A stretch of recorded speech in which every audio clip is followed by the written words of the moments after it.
Assalamualaikum warahmatullahi wabarakatuh.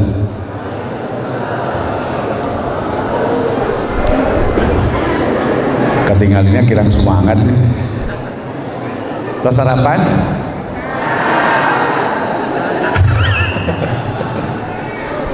Assalamualaikum warahmatullahi wabarakatuh. Alhamdulillah.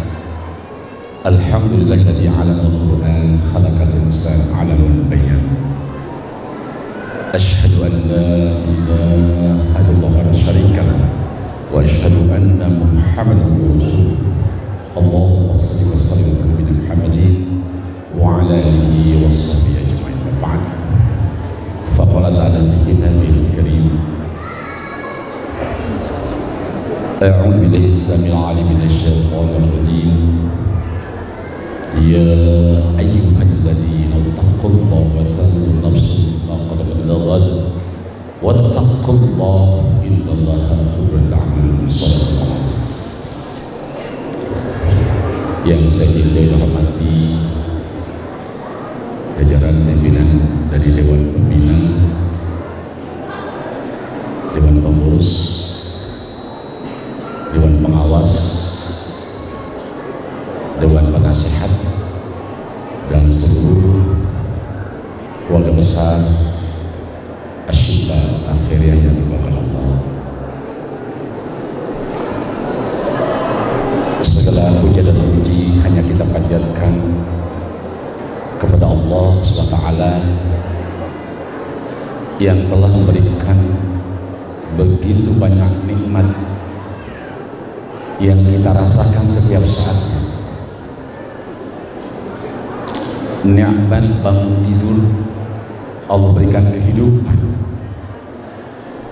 dengan oksigen secara gratis, yang sementara berapa waktu yang lalu COVID-19 oksigen menjadi satu kebutuhan pokok para penderita COVID-19 yang sempat langka di beberapa kota besar. Kita tidak bayangkan bagaimana bila kita tanpa oksigen. Dari situ sesungguhnya para asatidz, para ustadz, bapak ibu sekalian, seharusnya sudah kita merasakan rasa syukur yang senantiasa terus kita sampaikan kepada Allah. Belum lagi nikmat lisan berbicara, nikmat mata untuk melihat. Berapa banyak saudara-saudara kita yang tidak bisa melihat, tidak bisa berbicara. Nikmat mendengar telinga ini, nikmat tangan memegang, nikmat kaki melangkah dan berjalan. Dari sini saja sesungguhnya ketika bangun tidur kita rasakan itu, menjadi orang yang senantiasa bersyukur kepada Allah. Para ulama salaf soleh mengatakan syukur tidak cukup hanya dengan lisan mengucapkan alhamdulillah, tapi bagaimana hati ini merasakan dengan sesungguhnya rasa terima kasih yang mendalam kepada Allah Ta'ala, yang tentunya juga harus dibuktikan dengan amal keseharian kita, dengan cara tidak berbuat maksiat, dengan cara selalu melaksanakan perintah-perintah Allah. Itu bukti syukur yang sesungguhnya. Mudah-mudahan Ba'da Idul Fitri yang sudah berjalan secepat kilat sudah kita lampaui 15 hari saat ini. Oleh karenanya tidak salah kalau saya tetap menyampaikan ungkapan tahniah, taqabbalallahu minkum kullu amalin bi khair. Mudah-mudahan amal ibadah kita semua selama Ramadan diterima oleh Allah SWT. Amin ya rabbal alamin. Salat dan salam kita sampaikan kepada penghulu para anbiya, uswasana kita Nabi Muhammad sallallahu alaihi wasallam beserta keluarganya, para sahabat umat hingga selesai. Hadirin rahimakumullah, masih terbayang kegembiraan kita ketika datang bulan Ramadan. Dan baginda Rasulullah SAW pun menggambarkan kepada sahabatnya tentang akan datang tamu agung, akan datang tamu Allah, tamu kita semua, mohon maaf, yang Allah berikan kepada kita, yang kita harap-harap setiap tahunnya. Sampai-sampai dalam kitab Lataiful Ma'arif Ibnu Rajab, beliau mengikuti Imam Hambali, maka saya dikatakan Ibnu Rajab Al-Hambali, mengatakan dulu salafus saleh 6 bulan sebelum datang Ramadan berdoa, Allahumma salli ila Ramadan, dalam kitab Kitabul Auliya. Ya, sementara yang kita kenal itu doanya bulan Rajab, ya, baru kita berdoa untuk bertemu dengan Ramadan. Jadi ketika saya diminta menjelaskan oleh para katakanlah sahabat-sahabat kita yang tidak setuju dengan doa Rajab, Sya'ban, wa balik Ramadan, saya katakan coba dalam kitab antum cek, yaitu kitab Lataiful Ma'arif, bukan 2 bulan saya bilang, 6 bulan sebelumnya sudah berdoa salafus saleh. Itu kitab yang mereka biasa baca. Jadi kalau saya menghadapi saudara kita yang mendebat dan sebagainya, kita kembalikan pada kitab mereka. Alhamdulillah setelah mereka baca, sampai sekarang tidak lagi ada komentar yang membid'ahkan, mendoifkan hadis yang sering dibaca oleh kita ketika Allah barik Rajab wa Sya'ban wa balik Ramadan. Betul, secara sanad memang ada titik kelemahan, namun matannya didukung oleh hadis-hadis yang lain. Saya katakan dalam musal hadis, ketika ada satu hadis lemah, dhaif, namun matannya baik, ya, tidak bertentangan dengan syariah, bahkan ini diperkuat oleh Imam Nawawi dalam kitab Al-Azkar dalam muqaddimahnya, itu bisa dipakai sepanjang tidak untuk masalah halal haram hukum, untuk fadhail amal, saya katakan. Apalagi ini ada hadis lain yang mendukung, bahkan bisa naik tingkat menjadi hadis hasan li ghairihi, saya bilang gitu. Memang jawab dengan mereka itu dengan ilmu, bukan dengan emosional, ya. Nah, dari situlah saya melihat, bahkan menariknya daripada ungkapan Ibnu Rajab dalam kitab tersebut, bukan hanya 6 bulan berdoa untuk berjumpa dengan Ramadan, setelah sampai Ramadan sampai 6 bulan berikutnya berdoa lagi agar diterima amal ibadah kita selama Ramadan. Praktis salafus soleh tidak pernah meninggalkan Ramadan dalam doanya sepanjang tahun. Kalau kita syawage tos hilapnya nu diemut teh opor ayamnya, bahkan di abdi ya bukan dia orang Bandung tapi bahasa Bogor ya. Isin ke Ustadz Budinya menilai kalau beliau, walaupun isi saya yakin bukan orang sudah semua, tapi ini Subang ya. Ada budaya itu non ke Ustadz Budi bebeye non teh, kalau yang makanan tidak habis diangetin gitu ya. Tapi di daerah Barukai mah Cimahi itu bikin lagi dia mah, bukan dari bekas-bekas itu. Nggak dicecol ulen raos lah. Jadi Syawal sudah lupa. Bahkan menurut pendapat Dr. Abdullah Al-Qani, ya, beliau mengatakan bahwa umat Islam ini ingat Allah ketika Ramadan saja. Jadi setelah lepas Ramadan lupa lagi dengan Allah. Bahkan beliau sholat juga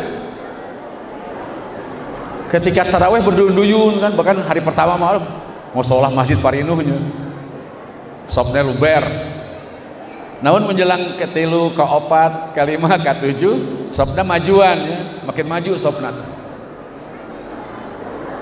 Bahkan kita lihat satu Syawal masih banyak tidak mungkin karena keasikan takbiran lupa subuhnya keborangan kesiangan, johornya kesorean, asarnya ke maghriban, maghribnya kewengian, kemalaman, isyanya ketiduran. Jadi Ramadan itu nilainya kita lupa, ya. Nah, mudah-mudahan ini menjadi satu renungan kita semua. dalam beberapa ayat Al-Quran sebetulnya ada 5 wasiat yang saya jelaskan, tapi mungkin waktu nggak keburu ya. Di antaranya ya, jangan sampai kita mengikuti kutu syaitan, langkah-langkah syaitan. Kita lihat Syawal sudah banyak yang maksiat di antara kita. Nggak ngerem ngabohongna, gibahnya Syawal mulai gibah deh. Acara halal bihalal tapi ngomongin batur gitu. Nah, ini satu hal yang mudah-mudahan kelihatannya sepele tapi masalah. Atau dalam ayat yang lain seperti wanita yang sedang memintal kain ya, pakaian. Setelah dipintal jadi pakaian diurai lagi gitu kan. Sama Ramadan kita juga. Coba punten, saya mau nanya, kita ngobrol lah, bukan tausiah sih karena ngobrolnya.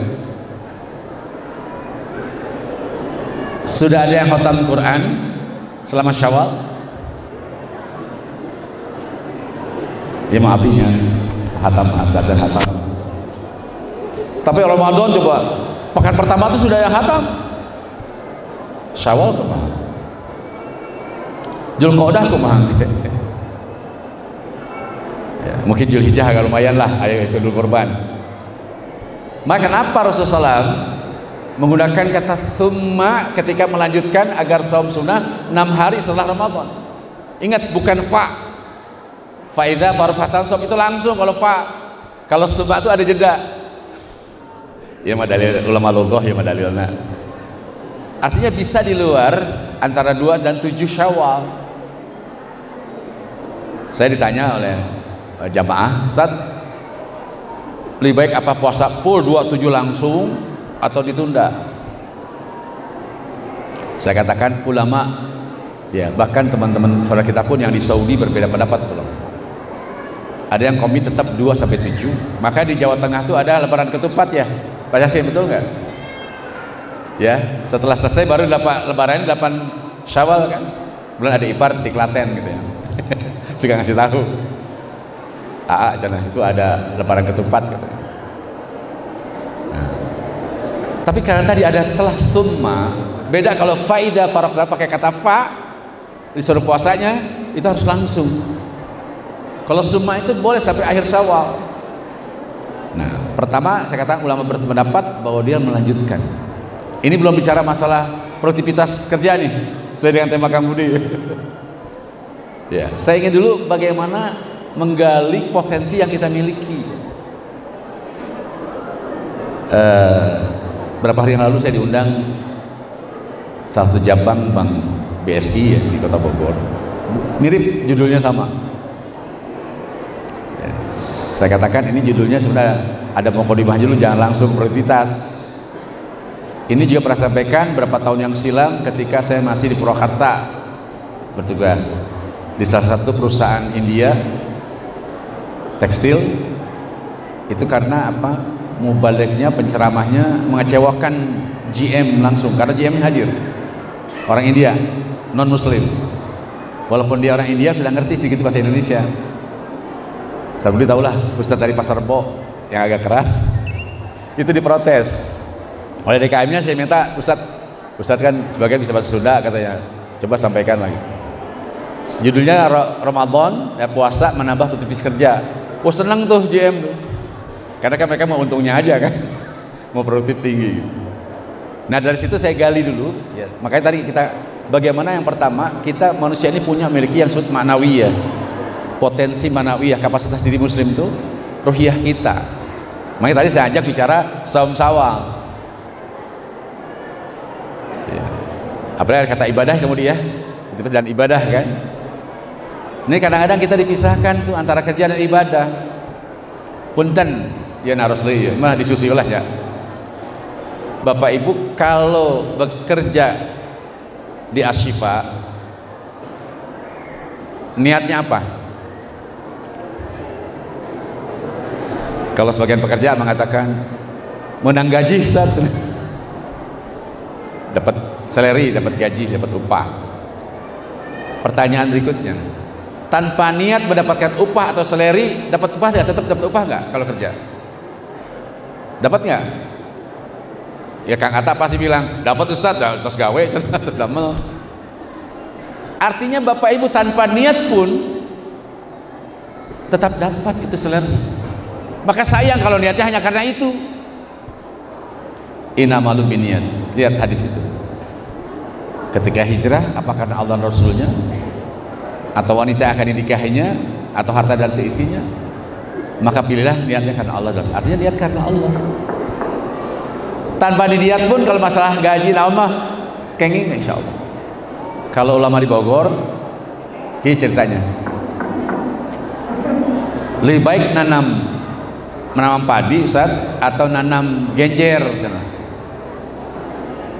Saya bilang ya nanam padi atau saya bilang unaon cenah. Kalau padi mah walaupun nanam padi itu genjer dapat, keong mas dapat, tutut dapat kan ya. Semua dapat. Tapi kalau hanya genjer aja dapat ya saya bilang. Bener cenah. Eta lihat kan Allah teh kitu cenah. Jadi kita berbahasa masyarakat khususnya masyarakat Subang sama lah sampai Jawa Barat. Itu bahasa kita bahasa kaum. Pernah saya di PUI Jawa Barat mengisi ibu-ibu majelis taklim di daerah Ujung Berung. Setelah saya isi dengan bahasa kasarian, Ustaz ngajar deh tiap minggu di sini cenah. Kunaon Bu cenah? Lalieur saya mah ti UIN mah cenah. Kunaon? Ontologi, naon sih Ustaz ontologi teh cenah. Karena ada ilmu filsafat yang bikin pusing mereka. Nah, punten kita pun masyarakat sekitar kita membahasakan bahasa kaum. Waktu saya di Al-Hikmah, Ustaz Abdul Hasib, ya guru saya, dia menyatakan kalau mau berdakwah gunakan bahasa mereka. Contoh katanya, saya pernah berdakwah di Manado. Saya coba 10 kosakata aja. Saya hafal bolak-balik, hafal gitu kan tuh. Itu orang Manadonya seneng gitu. Sama orang kita ke Mekah ya. Orang Arab berjeng salah kayak ngomongnya apa? Ana takulu. Diketawa, tapi dia ngerti kan maksudnya. Saya lalu ya, dokter lalu ya.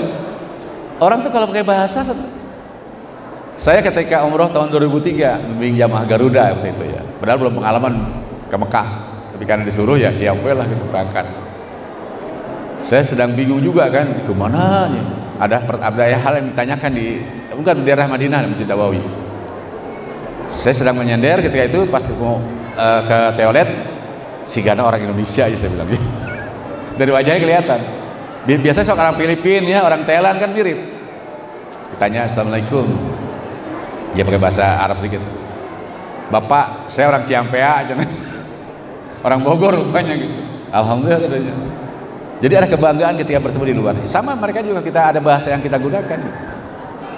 Selanjutnya hadirin rahimakumullah, saya ingin menyampaikan kapasitas berikut yang harus dimiliki. Ya.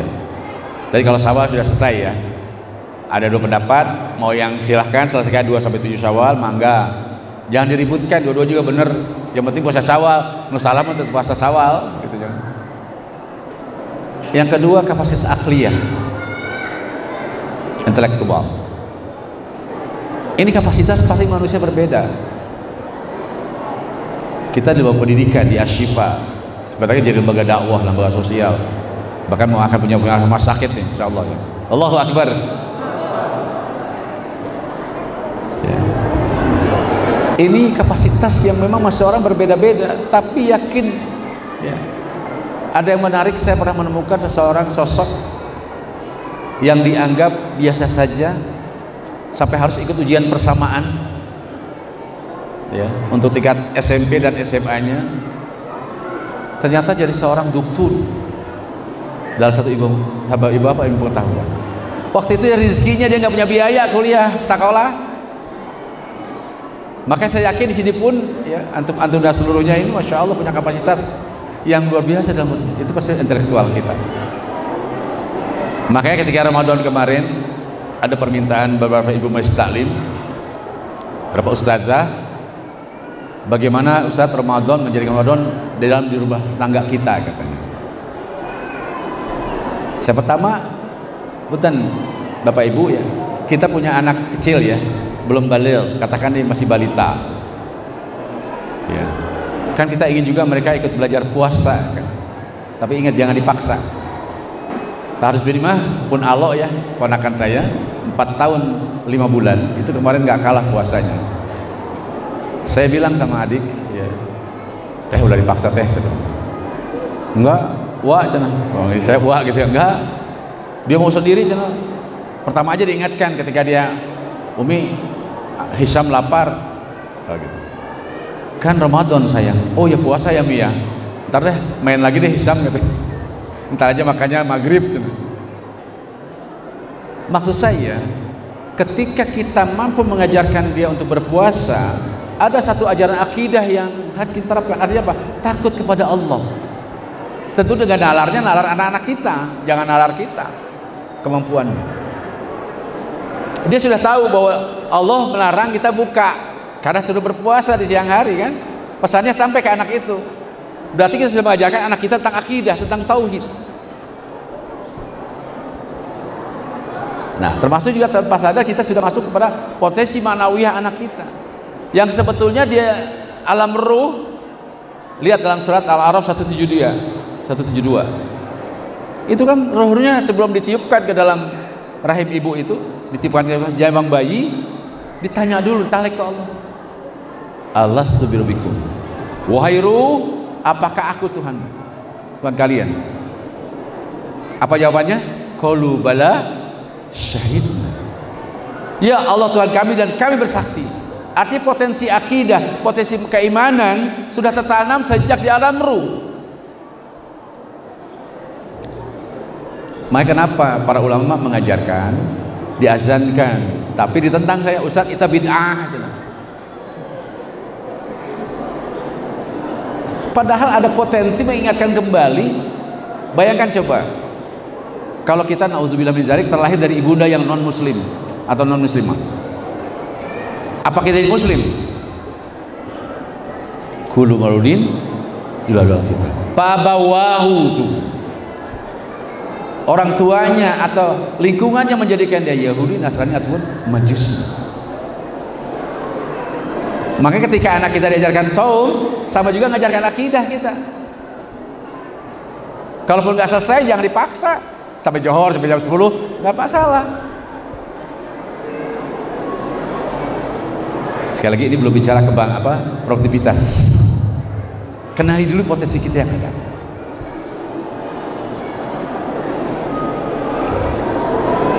Kemudian ada potensi fisik. Seorang hebat, kuat, sehat. Saya punya sahabat ditakdirkan lahir dan beliau bayinya kena polio sehingga tidak bisa berjalan dengan normal. Dia salah satu pengajar juga di Pesantren Rafah. Beliau yang belajar ngaji dengan saya langsung. Tapi kalau jalan dia pakai tongkat. Kalau terjatuh kita bangunin, udah Ustaz, biar Ustaz, saya bisa sendiri. Orangnya sangat kuat mentalnya.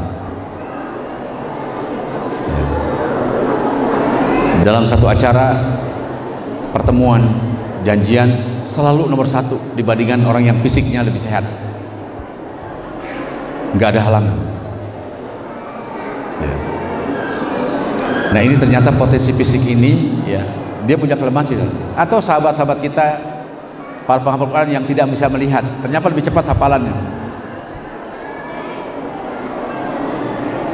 Ya, jadi ini saya ingin buktikan bahwa kita sebenarnya punya potensi, walaupun fisiknya lemah, apalagi fisiknya kuat. Sehingga Sayyid Muhammad Nuh ketika mengomentari hadis tentang Allah menyukai mukmin yang qawi daripada mukmin yang lemah, pertama kata beliau disebut yang kuat adalah dia memiliki tekad yang jujur. Kata Sayyid Nuh dalam kitabnya saya baca. Yang kedua, dia mampu ya keluar dan menghadapi masalah-masalah besar. Itu yang kuat. Jadi problem solving bisa dia dapatkan, dan dia ini yang harus kita lihat. Kadang-kadang kita kan merasa lemah. Bahkan saya punya sahabat sejak bayi sudah bocor jantungnya. Jadi kalau tercapai itu dia nggak bisa. Tapi dia berhasil selesaikan terakhir dokternya. Yang awalnya orang tuanya udah nggak yakin hidupnya lama.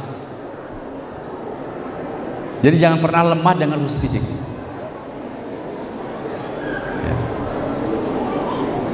Kemudian yang terakhir kapasitas amaliyah. Nah, ini yang masuk produktivitas. Artinya saya yakin di sini punya fungsi kerja masing-masing lah. Ada yang di bagian misalnya apa, rumah tangga, pendidikan, sosial, dakwah, atau bidang bahkan mungkin ya hanya segera beberes ya, nyapu atau hanya melayani. Saya dengan seorang sahabat saya ya, Ustaz Ahmad Saifu, ketika sama-sama tugas di Bandung, kami membina security dan office boy cleaning service. Setiap sore itu belajar Quran bergantian ya.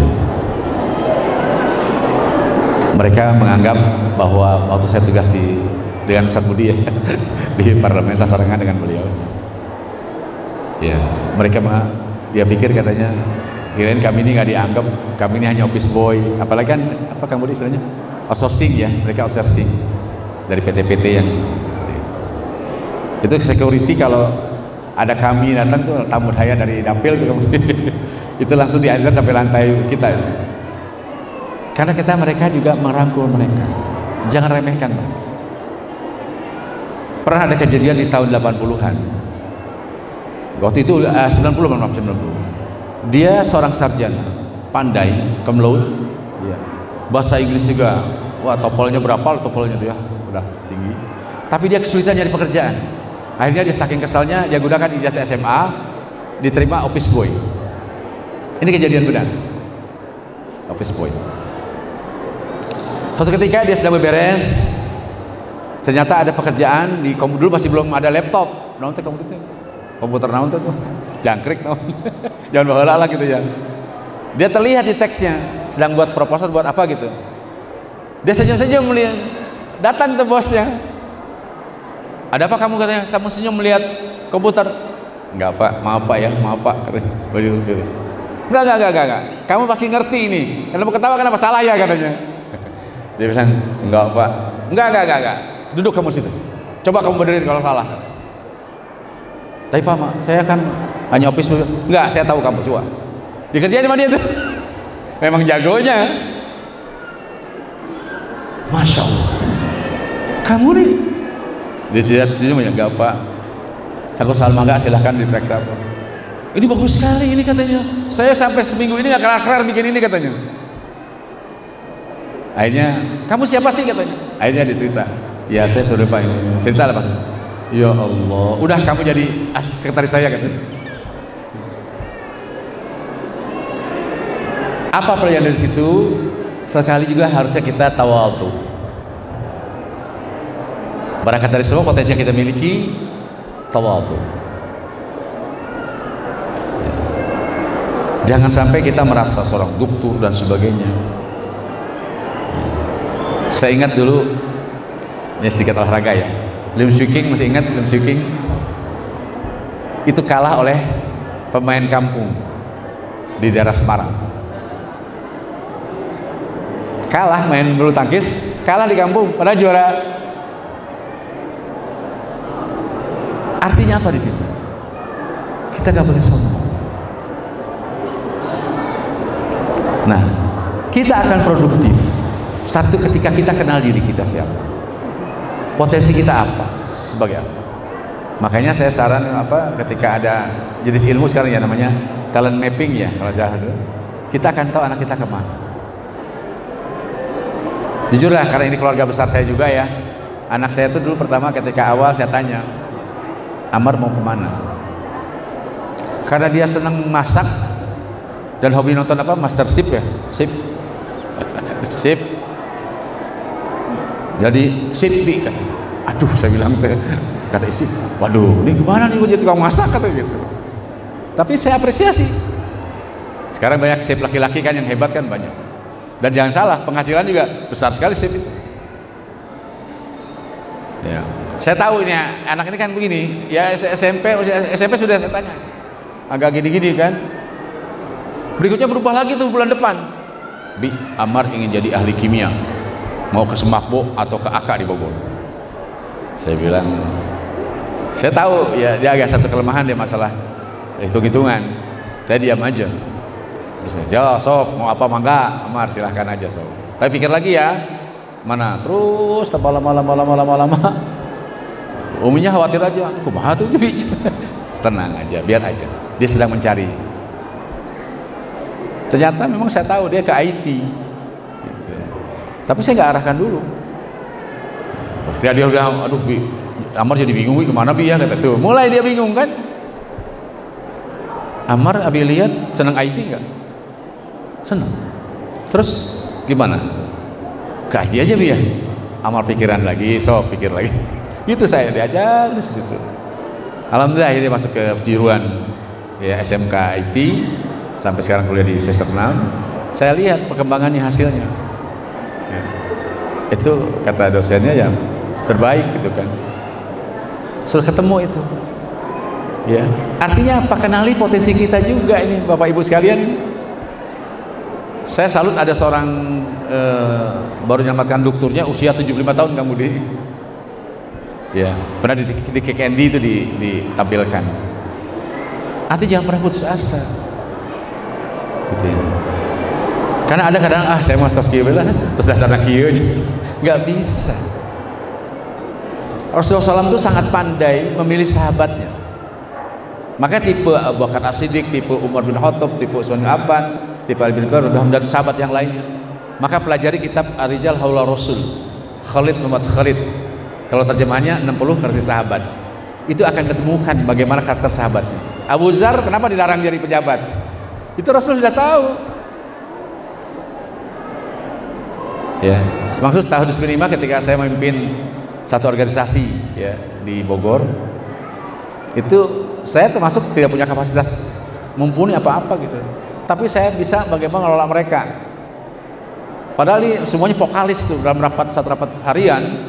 Itu kerjaan ribut aja sampai jam 2 dini hari, 4 dini hari itu. Waktu terakhir saya pernah diskusi dengan Kang EF Sepuluh Patah ya, ketika masa tahun 2013 ya. Saya ngobrol dengan beliau. Itu Ustadz namanya teori median konflik katanya. Arti bagaimana kita ngelola perbedaan pendapat ini menjadi satu hal yang penting. Kalau beliau tambahkan seperti orkestra katanya. Ada yang keyboard, ada yang drum, macam-macam ya. Bayangkan kalau nggak diatur oleh dirijen, masing-masing bunyi si ganaon kan, gandeng, nggak akan produktif kamu di.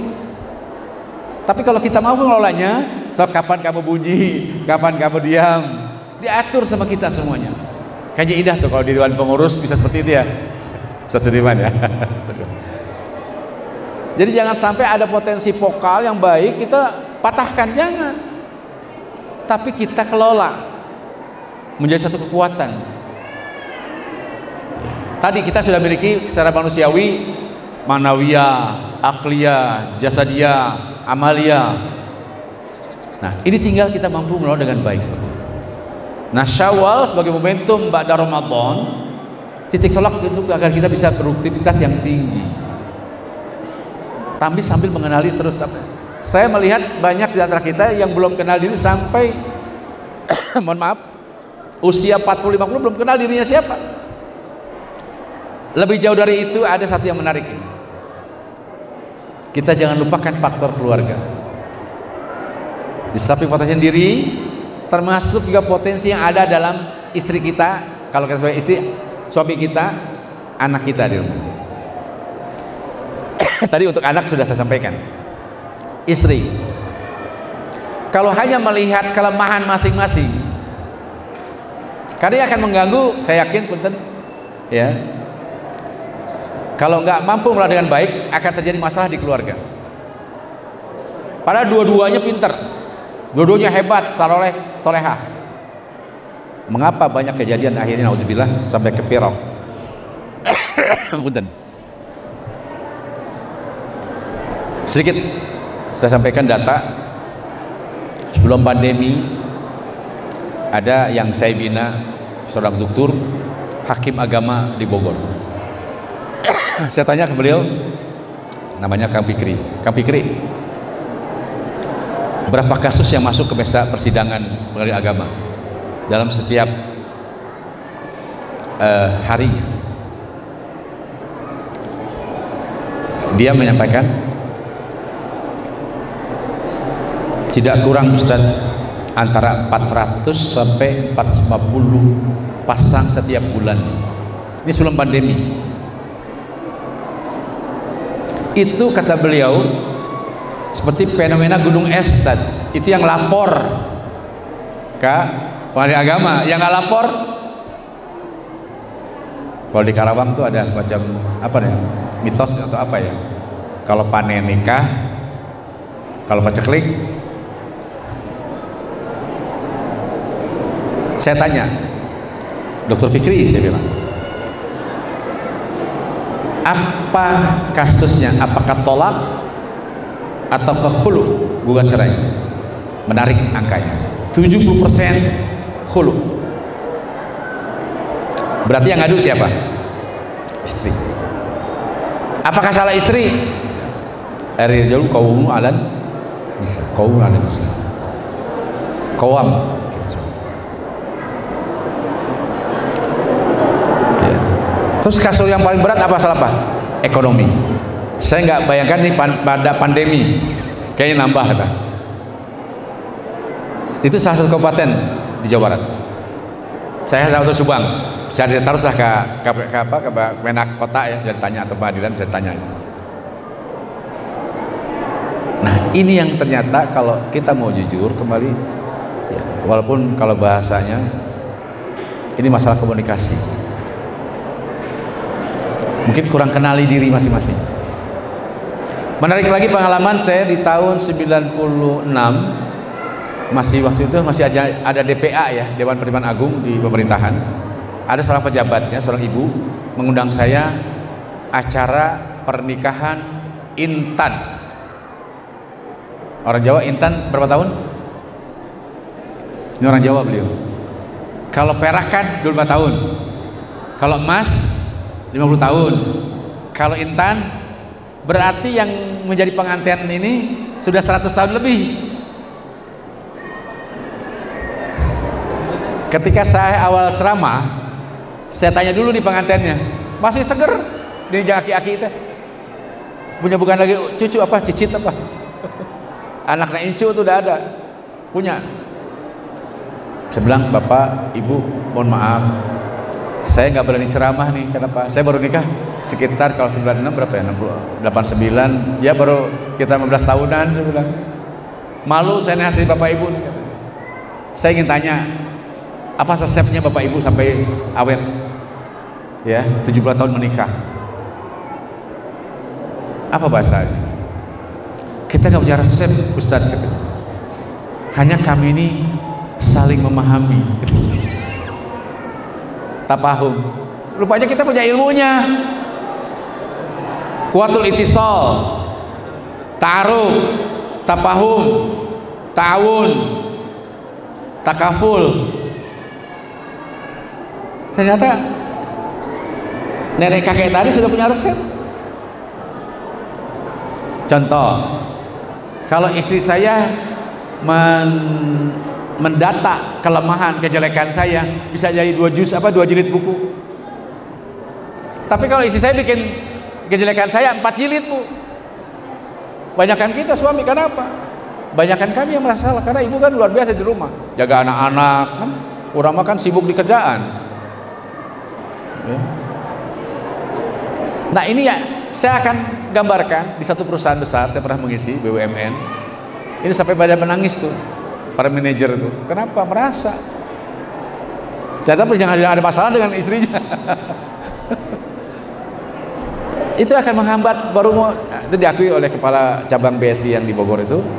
Ya Ustadz, kadang katanya kalau ada masalah dengan istri atau dengan keluarga ya, kerjaan teh aduh nggak akan produktif. Nah, ini satu resep yang mudah-mudahan, saya nggak tahu teori pendidikan, teori masalah parenting lah, parenter lah di diamanya. Kita hanya praktek aja. Ini coba. Bahkan guru saya Allahyarham Ustadz Hilmi Aminuddin, saya pernah melihat bagaimana Ustadz Wildan masih kecil itu mampu manage anak-anaknya, nggak pada ribut itu. Anaknya masih seusia, nggak jauh lah gitu. Punten Bapak Ibu, kalau anak kita yang dapat anak 5 yang masih kecil-kecil, kalau mayat ya aduh rame wae dah. Itu diatur.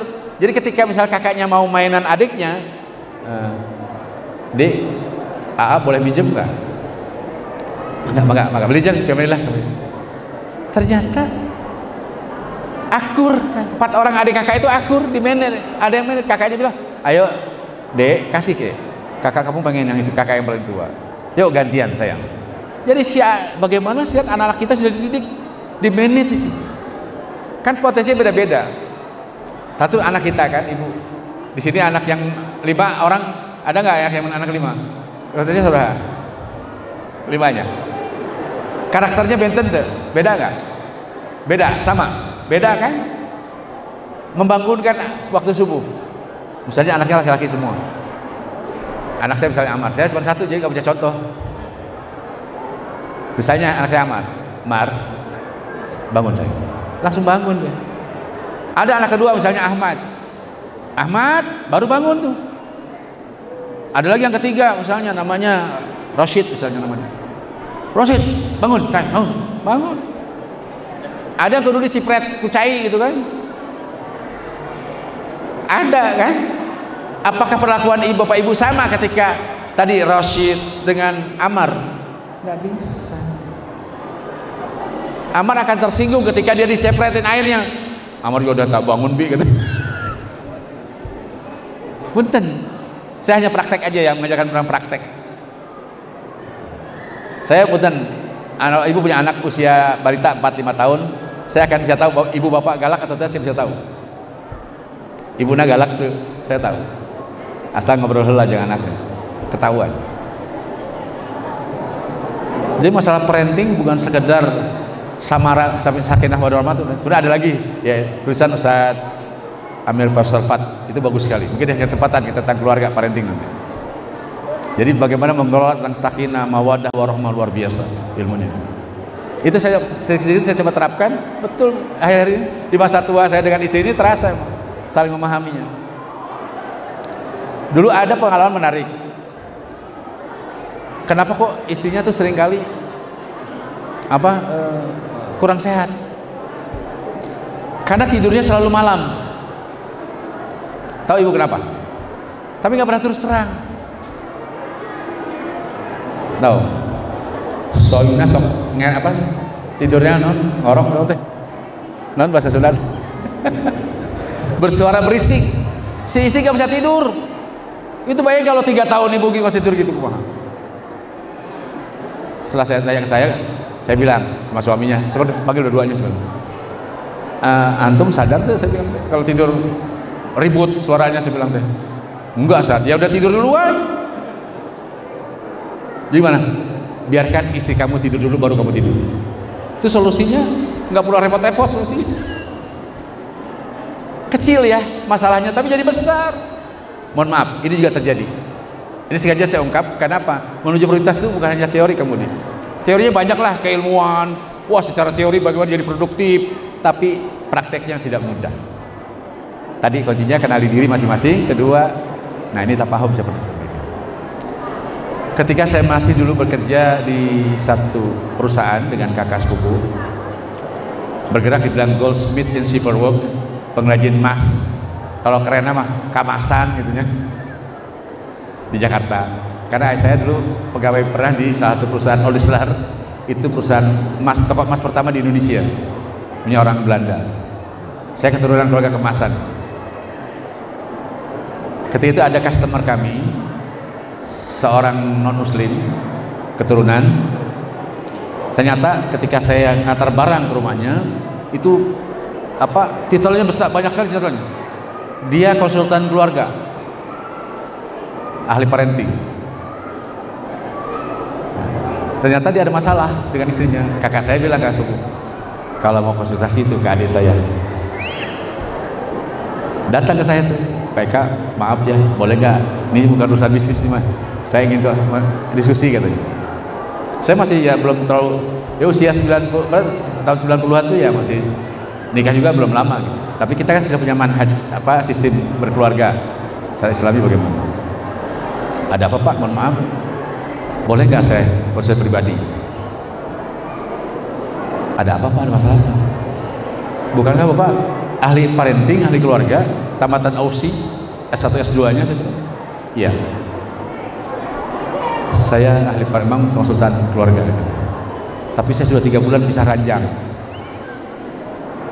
Kenapa Pak? Ada masalah apa? Padahal kami berdua ahli parenting. Ngisi seminar, webinar kalau sekarang ya, hebat. Saya lihat banyak juga di kita kok ahli parenting, ternyata keluarganya masalah.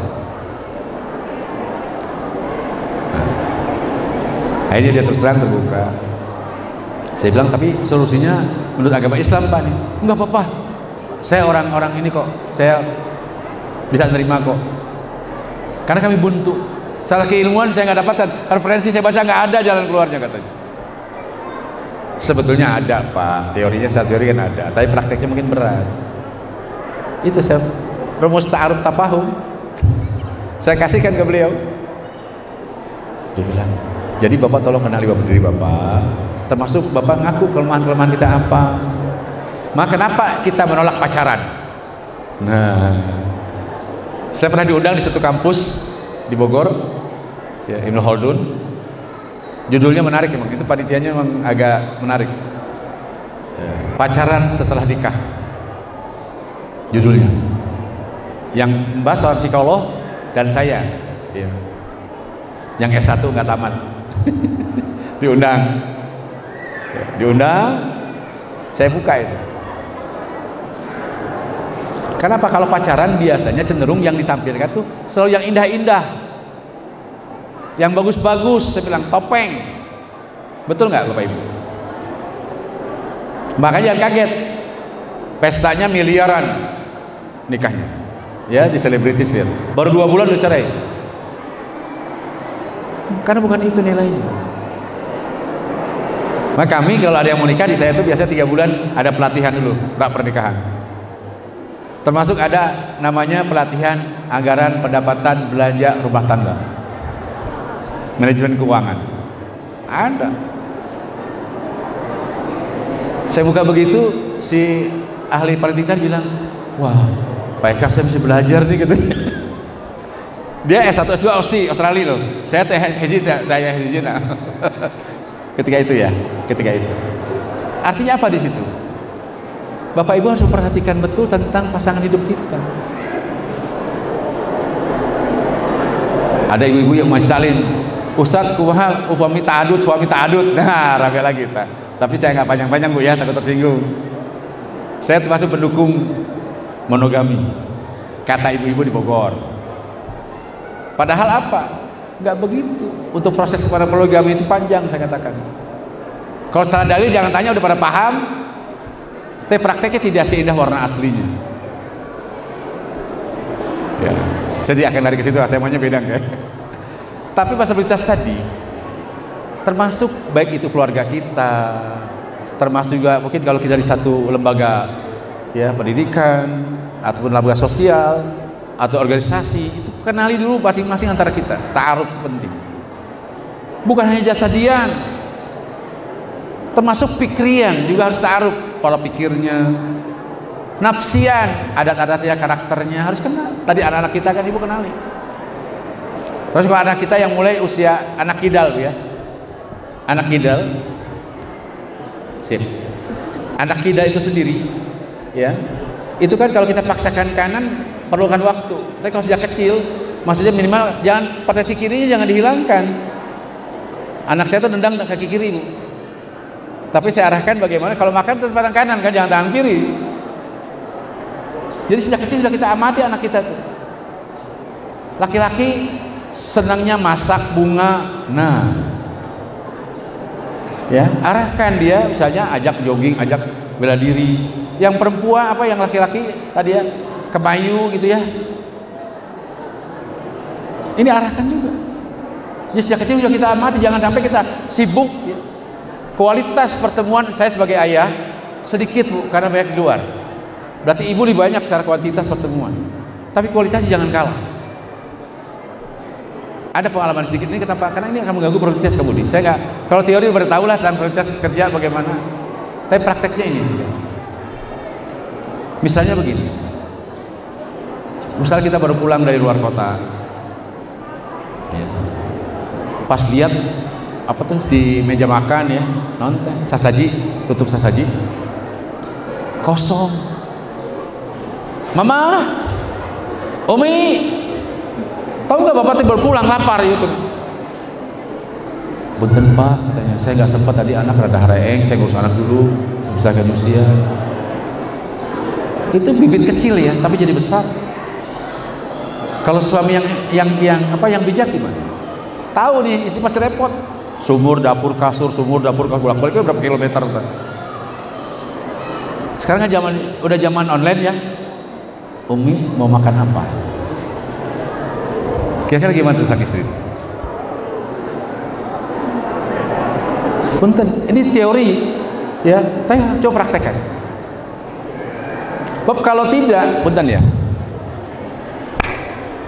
Kenceng kan? Kalau gini bunyi nggak? Paham tak? Istri itu kalau kata Ibu Asyah Dahlan memiliki saraf bicara 27 poin, 27 apalah nih. Laki-laki hanya 7. Jadi kalau istri cerewet wajar. Sahabat Umar Ibn Khattab itu kalau istrinya ngomong diem. Ada contohnya, ada sahabat, saya contohnya loh. Coba kalau jawab WhatsApp, istri udah panjang curhat, bla bla bla. Apa jawaban suami ibu? Yes. Iya. Boleh.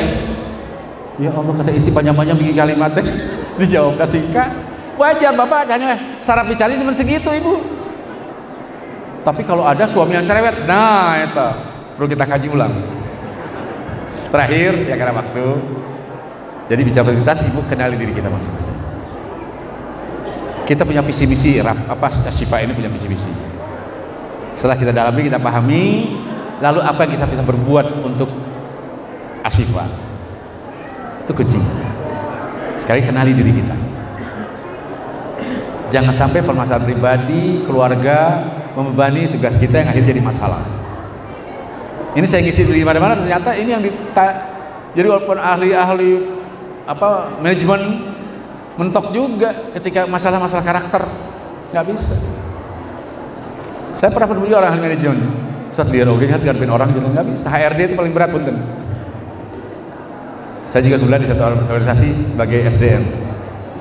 Yang saya selami adalah mereka kenali dulu. Saya misalnya dapat nih satu grup pembinaan misalnya ya dapat satu pembinaan. Pertama yang saya pelajari adalah karakter mereka, termasuk masalah ekonominya. Kata kuncinya satu, sebelum saya tutup. Di samping mengenal diri, ya, potensi yang kita miliki baik ruhiyah, manawiyah, jasa dan sebagainya, juga tadi kita ada satu sisi adalah saling senantiasa kenal mengenal, tapahu di antara rekan kerja kita semuanya. Ciptakan kuncinya satu. Salamatus sadr, nyaman. Ini nasihat dari Allah yarham guru saya Ustaz Hilmi Hamdi. Akhirnya dimanapun antum ada, apapun akses antum, lapang dada sehingga antum nyaman. Saya yakin di Asyifa mungkin ada hal yang tidak nyaman, tidak enak ya, kesel dan sebagainya. Bisa kesel karena mungkin sama atau dengan yang lain.